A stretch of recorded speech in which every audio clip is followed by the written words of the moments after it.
Well, as I say always, welcome back to our study of Proverbs, and we are still on verses 9 and 10 in chapter 3. I'm going to read from verse 5 to verse 10, and then we'll start our study. Trust in the Lord with all your heart, and do not lean on your own understanding. In all your ways acknowledge him, and he will make your paths straight. Do not be wise in your own eyes. Fear the Lord and turn away from evil. It will be healing to your body and refreshment to your bones.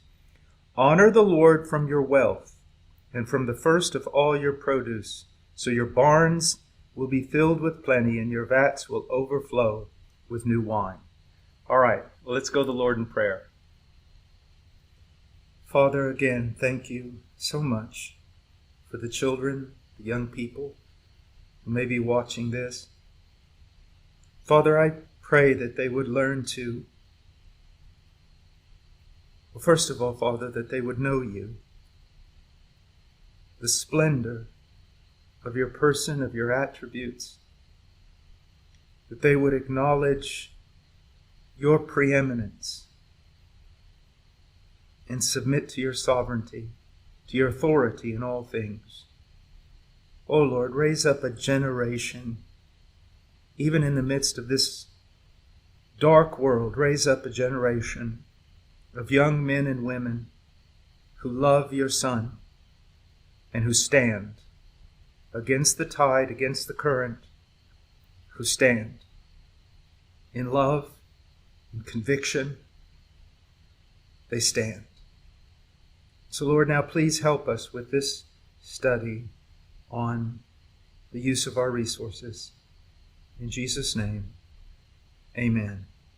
Again, verse 9, honor the Lord from your wealth and from the first of all your produce, so your barns will be filled with plenty and your vats will overflow with new wine. Now again, to honor the Lord. And here, the idea, we're to honor the Lord in everything. We're to honor the Lord in our behavior, our speech, our profession. Whether we eat or we drink, we're to do all for the glory of God. We know that.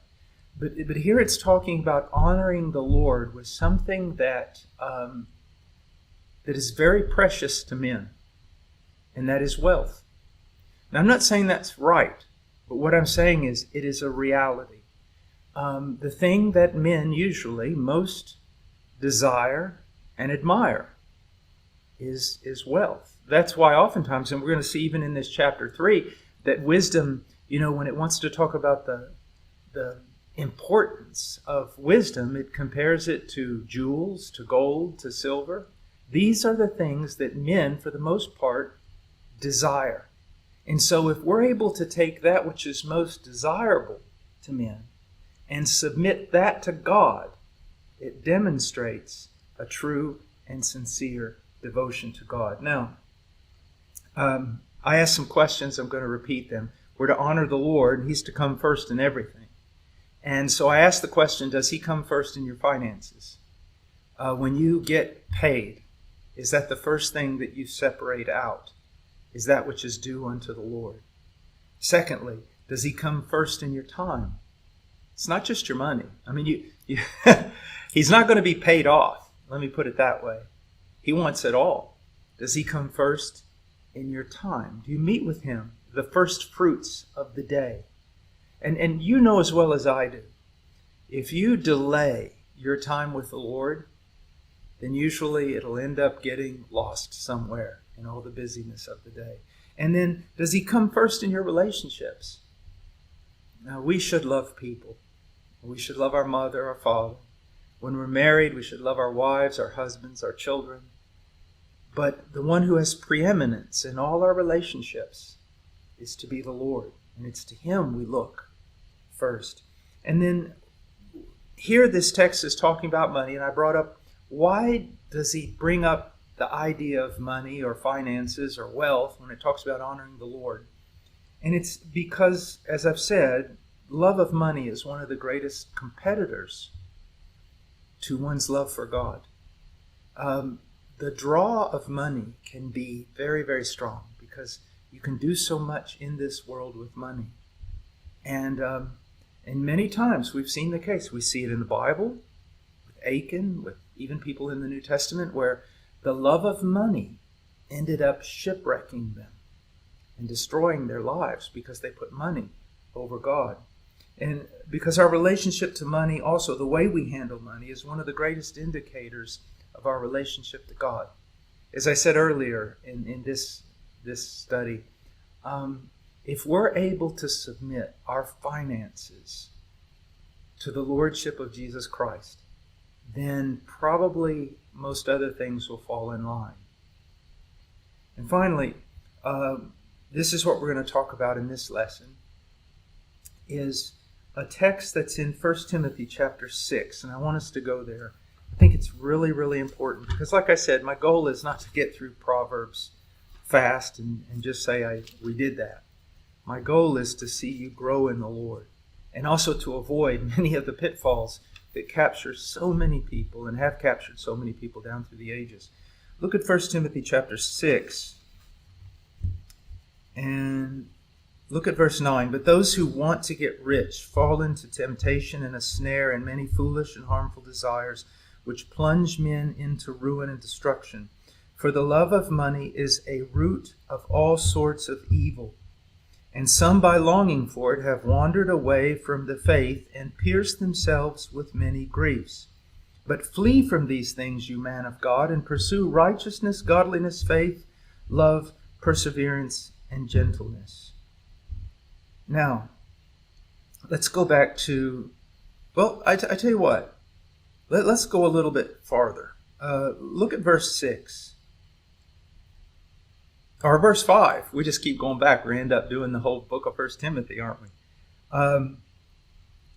It speaks about constant friction between men of depraved mind and deprived of the truth, who suppose that godliness is a means of gain. This is about people who are using Christianity to make money. We don't have any of those today, do we? Of course we do. But don't think that that's something unusual. These guys have been around for over 2,000 years. And if you go back, they've been around since the very beginning. Balaam, others, who they do religious things and pretend to know God or be a representative of God for the purpose of gaining money.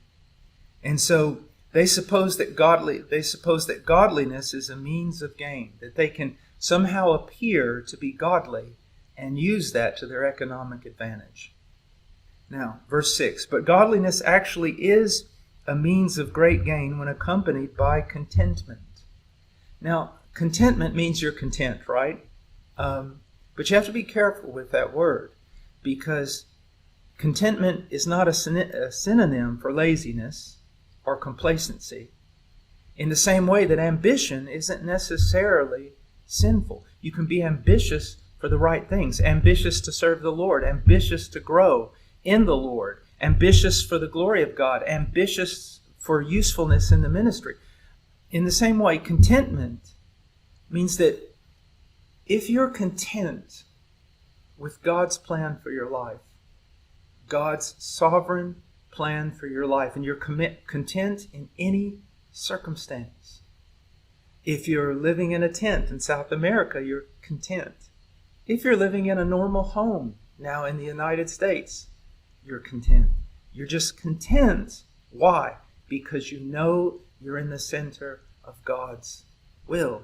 But I know some people who talk about, I'm content, when actually they're just complacent and lazy. They don't want to go forward.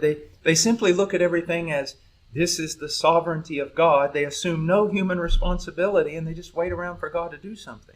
That's not what this is talking about. This is Paul knowing that if he had money and could feed himself and clothe himself, he was content.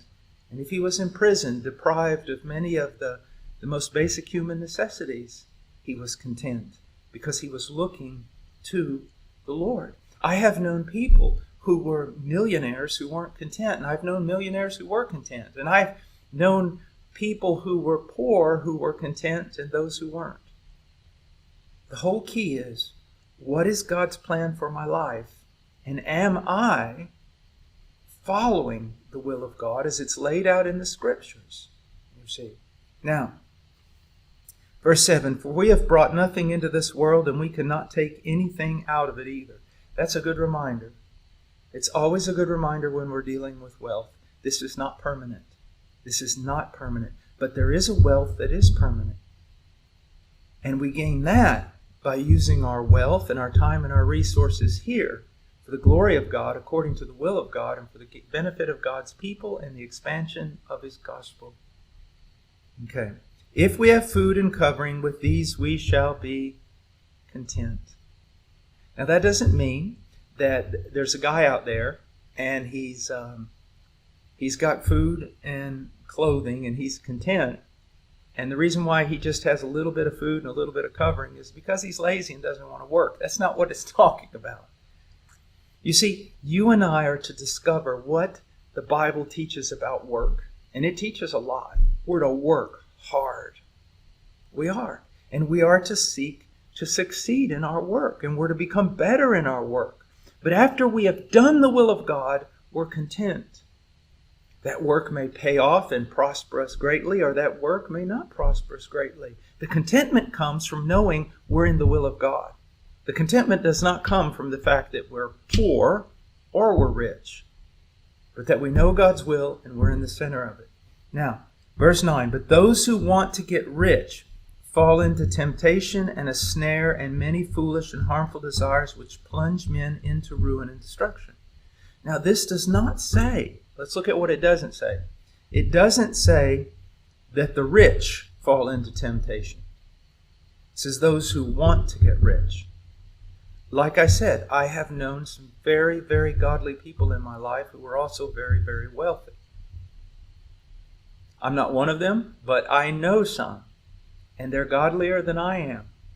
But their goal, their pursuit in life is not to be rich. Their pursuit in life is to do the will of God and to fulfill God's plan for them for this generation. And God's plan happens to be that they abound in wealth and are able to use their wealth for the good of the kingdom.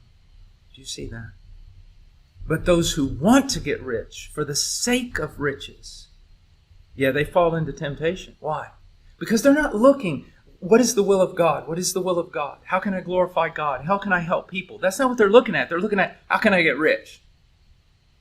And that is extremely dangerous. And it catches you in a snare and leads to many foolish and harmful desires. Have you heard people say he sold his soul to the devil for that? Well, that's pretty much the case. There have been people who, for the sake of getting wealthy, have sold their bodies, have sold their souls, have sold their convictions, have sold their families, have sold their religion, their relationship with God. They've sold everything to get rich, and there's nothing more foolish. Nothing more foolish. But again, you know, those of us who have been missionaries and work in missions, do you know what we realize? If it wasn't for very hardworking and prosperous people, the mission work would be greatly harmed. No, they live in nice houses. They don't live in tents in the bush. But if it wasn't for them, the guys going to the bush would never make it there. Do you see that? So, young person, look, don't judge just like someone that's just blind and foolish. The judge of a man's life is not that he's poor, it's not that he's rich, it's that he has pursued the will of God for his life, studied the Scriptures, conformed his life to the Scriptures, and then let God take care of the rest. All right, now, verse 10, for the love of money is a root of all sorts of evil. Now, I want you to look at something. It doesn't say that money is the root of all sorts of evil. It doesn't say that. It says the love of money. Money is a neutral thing. It really is. Now, it can be a very, very dangerous thing, but it is a neutral thing. The question is, what do you do with it? I know people personally who have used their money to begin orphanages in Asia so that orphan children can know Christ. Money is not evil, but the love of money is evil. Also, I want you to see something here that's very important. It says, for the love of money is a root. It doesn't say the root. It is a root. And literally, it's not all sorts of evil. It is a root of all evil, which means from the love of money, every kind of evil imaginable can spring forth. You name it, the love of money can produce it. But know this, the love of power is a root of all evil. What does that mean? If you love power, every evil imaginable can spring from that.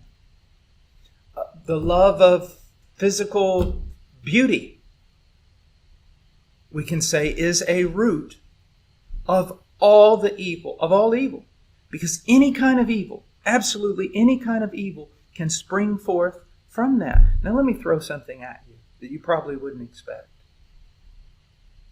A love of ministry, for ministry's sake. From that, every sort of evil can spring forth. Do you see?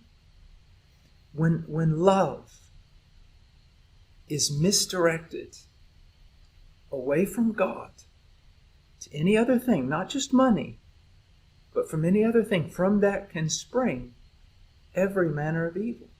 We all heard stories of crimes of passion, where a man, falls in love supposedly with a woman who is married, or vice versa, and their love for one another brings forth a terrible evil. They kill the husband. Do you see? Any kind of love. Now, I'm not trying to take away from the fact that the love of money is a root of all evil. I'm just telling you that don't just blame love of money. Any misdirected love, from that can spring every kind of evil. Do you see that? And that's why we need to be hard and fast in this. You shall love the Lord your God with all your heart, soul, mind, and strength. Do you see that? And that's why all obedience, every kind, every manner, every type of obedience flows from love the Lord your God with all your heart, soul, mind, and strength. Every right thought, every right disposition, every right attitude, work, you name it, flows from love that is directed, focused on the right thing. In this case, a person, God. And from that flows every kind of virtue. In the same way, a misdirected love, an idol, replacing God, loving something other than God, from that can spring forth every kind of evil. Now, for the love of money is the root of all sorts of evil, and some by longing for it have wandered away from the faith. It's true. This is true. Demas loved the world and left Paul and Christianity and the ministry. If you live long enough, you'll see the same thing. I've known people that seem to be Christian, and they ask God to bless them, ask God to help them. Their business started growing, and little by little, their business became their God. Their business became their God, and they wandered away from the faith. There are those people who are caught up in what we call the prosperity gospel, which really isn't about Jesus. It's about money. It's about what God can do for you. And they wandered away from the faith and pierced themselves with many griefs. Young person, I have said over and over, you can give yourself to sin in such a way that either you slide or something immediately happens in which you've hurt yourself and the consequences cannot be avoided. One of the things I've always warned my boys about is, you could do something and look at your dad and say, Dad, help me out, help me, save me. And maybe sometimes I can, but you can also enter into certain circumstances because of your sin where you'll turn and say, Dad, help me. And Dad will have to say, I can't. You break the law. Dad, help me. I'm sorry. You're turned over to the law. Dad can't help you. On the day of judgment, Dad, help me. No, I can't. You see. Young people, listen to me. Sin hurts. And you can pierce yourself with many griefs. And then you can look and say, oh, I wish I hadn't done this. But the fact of the matter, you have. Yes, God can forgive all sin, but some consequences you may not be able to avoid. Now look at verse 11. But flee from these things, you man of God. Now he's talking to Timothy, but I could put in here, man of God, woman of God. Any one of you who invoke the name of Christ, who claim to be a follower of Christ, I can say to you, flee from these things. Run. Now, I wanted to tell you something in the Bible. When it ever talks about getting rid of something, it also talks about taking something. You know, separate yourself from sin, not just to be there separated. You separate yourself from sin in order to have fellowship with God. You lay aside, you run from, you flee certain vices, not so you can just stand there neutral, but so that you can run to virtue. And that's what we have here. So I want you to look at this. But flee from these things, you man of God, and pursue. So run away from something, okay? These things that will destroy you, these things that will distract you from God, these things that will pierce you with many griefs, these sins that will just bring ruin to your life, run from them. And I mean run. Run. Run. But run to something. Pursue it. Chase it down. Righteousness, godliness, faith, love, perseverance, and gentleness. Now, it's a little off subject, but it's good. Righteousness, godliness, faith, love, perseverance, and gentleness, they're not just going to happen. They're not just going to knock on your door one day and say, we're here. They're not. You have to chase them down. You have to pursue them. Is that what you're doing? Let me ask you a question. Are you running? Because if you're a biblical Christian, I need to see you running away from something and running to something. I need to see you running away from sin. And I need to see you pursuing, actively, intelligently, conscientiously pursuing righteousness, godliness, faith, love, perseverance, and gentleness. Are you pursuing those things?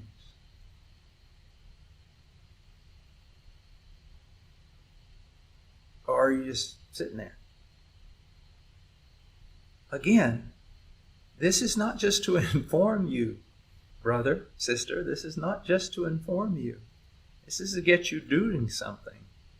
Doing the will of God. Now, let's see. We're going to have to stop there because we went too long. Because I don't want to get in the middle and have to stop on verse 10. So your barns will be filled with plenty and your vats will overflow with new wine. And we're going to look at that in the next session. But what I want you to see is this. Let's avoid extremes. We're not going to act like a bunch of these name it, claim it prosperity preachers on one hand.